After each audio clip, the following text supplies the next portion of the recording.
Pada hari ini saya berbicara mengenai darah, yaitu darah Yesus dicurahkan untuk keselamatan kita, untuk penebusan kita, untuk melayakkan kita berdoa kepada Tuhan, untuk menyucikan kita, untuk melindungi kita. Saudaraku, semua itu terdapat dalam darah Yesus, saudaraku. Untuk kesembuhan kita terdapat dalam darah Yesus. Karena tadi saudaraku memang firman Tuhan berkata oleh bilur-bilur Yesus, kamu sudah sembuh. Haleluya.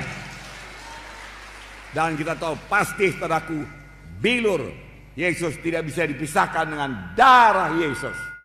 Pada waktu itu dicambuk saudaraku, saudara dia berbilur-bilur dan darah mengalir saudaraku. Nanti saya terangkan lebih jelas saudaraku.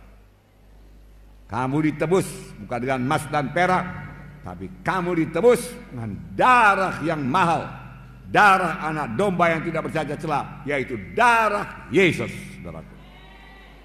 Saya harap saudara semua pada hari ini memiliki darah Yesus dan mulai menerapkan darah Yesus dalam hidup saudara.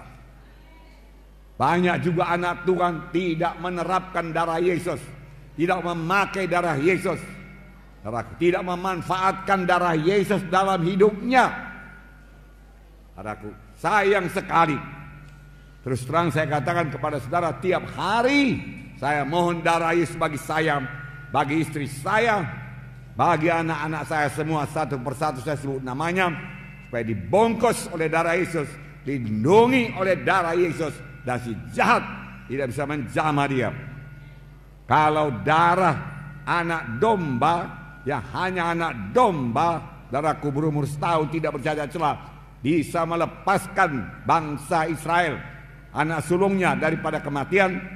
Dan malaikat maut tidak bisa menjamahnya, setan tidak bisa menjamahnya, apalagi darah Yesus yang sejati. Haleluya. Tepuk tangan darahku. Haleluya. Nah, darahku, jangan jarang-jarang menerapkan darah Yesus. Tiap hari terapkan darah Yesus. Kenapa jarang? Sudah jadi topik mengenai darah Yesus sudah hilang daripada pemikiran mereka.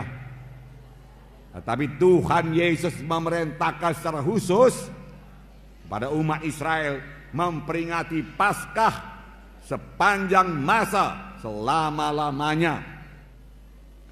Nah saudaraku, sampai pada zaman ini seharusnya kita lebih bergairah memperingati Paskah. Karena sekarang anak domba Paskah yang sejati, yaitu Tuhan Yesus Kristus telah mencurahkan darahnya. Nah, saudaraku yang kasih dalam nama Yesus, untuk tinggal saudaraku dalam Yesus perlu darah Yesus. Banyak sekali berkat daripada darah Yesus, melayakkan dan menyucikan. Oleh sebab itu tiap-tiap hari saya mohon darah Yesus, saya ulangi lagi saudaraku, dalam kehidupan saya dan keluarga saya. Dan ini membawa berkat yang besar bagi keluarga kami, perlindungan Tuhan yang teguh, sehingga setan tidak berkuasa menjamah kami. Dengan darah Yesus kita bisa bersekutu intim dengan Tuhan. Dengan darah Yesus kita disucikan, dan kita dapat masuk hadirat Tuhan. Ku masuk ruang Maha Kudus dengan bersalut darah Yesus. Maka Bapa di sorga, Tuhan tidak bisa menolak kita, karena dia adalah darahnya yang kudus. Saya tidak kudus, tetapi darah Yesus mengkuduskan saya, saudaraku. Lalu kita sampaikan doa kita. Kita layak buat berdoa, masuk dalam ruang Maha Kudus. Pada waktu Yesus mati di kayu salib, saudaraku, tirai dalam bait Allah terbelah dua dari atas ke bawah, yang memisahkan bilik suci dan bilik Maha Suci. Bisa masuk bilik Maha Suci, bertemu dengan Allah Bapa dengan bersalut oleh darah Yesus. Jalan lain tidak ada. Haleluya saudaraku. Inilah kuasa darah saudaraku. Saudaraku yang kasih dalam nama Yesus. Dan firman Tuhan berkata, jikalau kamu tinggal dalam aku dan aku dalam kamu, mintalah pada apa saja yang kamu kehendaki, aku akan berikan kepadamu. Tinggal dalam Yesus dengan darah Yesus melayakkan kita. Dan firman Tuhan tinggal dalam saya, tinggal dalam saudara, terutama mengenai darah Yesus. kita mengerti, dan kita percaya, dan kita terapkan dalam hidup kita, saudaraku, mintalah apa saja yang kamu kehendaki, maka kamu akan memperolehnya. Saya sudah minta kepada Tuhan keselamatan jiwa-jiwa pada malam ini, kesembuhan jiwa-jiwa pada malam ini, mujizat Tuhan terjadi pada malam ini. Haleluya, saudaraku. Dan Tuhan akan mengabulkannya. Tuhan akan mengabulkannya. Haleluya. Tepuk tangannya meriah, saudaraku. Haleluya. Terima kasih Tuhan Yesus. Haleluya Tuhan. Terima kasih Tuhan. Tuhan membedakan umat pilihannya dengan bukan umat pilihannya. Ada 9 tulah yang menimpa tanah Mesir sebelum tulah yang ke-10 yang membebaskan dia daripada perbudakan Mesir. Tulah pertama, air menjadi darah. Kalau sekarang kita buka keran, keluar darah. Kalau sekarang kita gali sumur, keluar darah. Kalau begitu kita pergi sungai Deli jadi darah. Ke sungai Babura jadi darah. Darah, saudaraku. Bau sekali, saudaraku. Mana-mana, saudaraku. Tentu sangat susah, saudaraku. Nah, ini jadi di tanah Mesir. Firaun berkata, oke, berangkat kalian, berangkat. Tapi lenyapkan dulu darah ini. Lalu Musa berdoa. Saudaraku, berubah kembali jadi air. Datang tulah kedua, yaitu katak memenuhi tanah Mesir. Katak memenuhi tanah Mesir, bukan ulat bulu ya. Katak, di mana-mana katak, tempat tidur katak. Saudara buka peti es katak, saudaraku. Saudara angkat, saudaraku, tudung saji, melihat makanan, dalamnya ada katak, saudaraku. Saudara mau tidur, ada katak, saudaraku. Katak di mana-mana, saudaraku. Di ruang tamu ada katak, saudaraku. Katak. Firaun berkata, berangkat. Ya, saya bebaskan dari katak ini. Katak mati semua, saudaraku. Bau busuk memenuhi tanah Mesir. Itulah ketiga nyamuk yang sangat banyak, bahkan debu menjadi nyamuk di tanah Mesir. Firaun masih meraskan hatinya. Tulah keempat lalat pikat. Tulah kelima penyakit sampar pada ternak. Firaun meraskan hatinya, tidak bisa pergi. Tulah ke-6 bisul, saudaraku. Bisul. Dokter juga kena bisul, saudaraku. Semua kena bisul, saudaraku. Bisul di mana-mana. Wah, luar biasa, saudaraku. Saya belum pernah melihat yang seperti ini, saudaraku. Juga tidak bisa bebas. Tulah ke-7 hujan es. Tulah ke-8 belalang. Tulah ke-9 seluruh Mesir gelap gulita. Gelap gulita, tangan tidak bisa dilihat, saudaraku. Begitu gelap gulita, saudaraku. Tibalah tulah yang ke-10 yang membebaskan bangsa Israel, yaitu kematian anak sulung dari manusia dan binatang. Tuhan menyuruh malaikat maut menjalani seluruh tanah Mesir. Di mana saja rumah, di mana tidak ada tanda darah, saudaraku, saudara, ada kematian. Apakah Tuhan tidak bisa membedakan yang mana bangsa Israel, mana bangsa pilihannya dan bangsa Mesir? Tentu saja bisa. Tuhan kenal semuanya. Tapi mengapa Tuhan menyuruh sembelih domba Paskah? Karena Tuhan mau mengajarkan satu prinsip keselamatan, saudaraku. Prinsip kebebasan daripada kematian. Prinsip untuk beroleh hidup yang kekal, yaitu melalui darah. Diajarkannya kepada bangsa pilihannya melalui darah anak domba, saudaraku.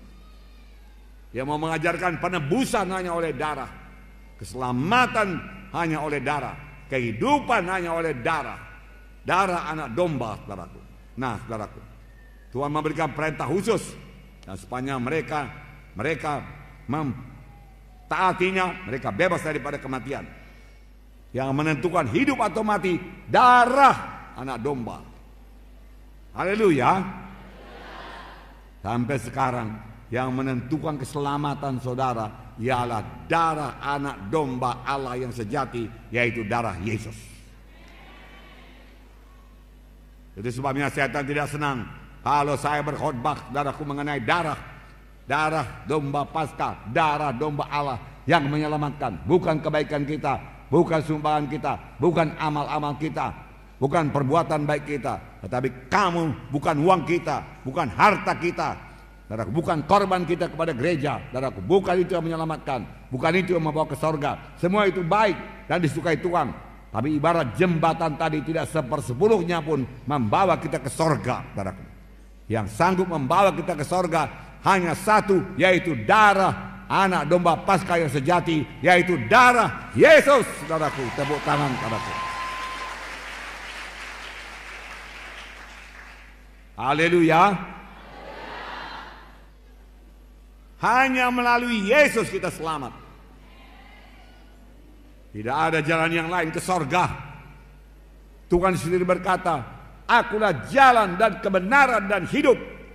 Seorang pun tidak sampai kepada Bapa kalau tidak melalui aku. Hanya Yesus jalan ke sorga. Haleluya. Miliki Yesus pada hari ini. Terima darah Yesus pada hari ini. Haleluya. Haleluya. Ucapkan apa yang saya ucapkan. Haleluya Tuhan Yesus. Pada hari ini saya terima darah Yesus untuk menebus saya. Tiap-tiap hari saya terapkan darah Yesus untuk melindungi saya dengan salutan darah Yesus. Si jahat, setan iblis, kematian tidak bisa menjamah saya. Saya percaya Tuhan, hanya Yesus jalan ke sorga. Saya percaya Tuhan, oleh bilur Yesus saya disembuhkan. Haleluya. Tepuk tangan saudaraku. Haleluya. 1 Petrus 1:18-19 berkata, sebab kamu tahu bahwa kamu telah ditebus dari cara hidupmu yang sia-sia, yang kamu warisi dari nenek moyangmu, bukan dengan barang yang fana, bukan pula dengan perak atau emas, melainkan dengan darah yang mahal, yaitu darah Kristus yang sama seperti darah anak domba dan tidak bernoda, tidak bercacat. Kamu ditebus bukan dengan emas dan perak, dari perbuatanmu yang sia-sia, dari dosamu, dari penyembahan berhalamu, dari pemberontakanmu, dari ketidakpedulianmu kepada jalan Tuhan, dari segala tipu dayamu, dari segala dosamu. Bukan dengan emas dan perak, bukan dengan hartamu. Kau persembahkan seluruh hartamu, tidak bisa menebus engkau. Tapi engkau ditebus hanya dengan darah anak domba yang tidak bercacat celah, yaitu darah Yesus. Haleluya. Setelah saudara dengarkan firman Tuhan ini, adakah saudara percayakan darah Yesus? Darah Yesus berkuasa, amin. Membungkus saudara pada saat ini, amin. Haleluya.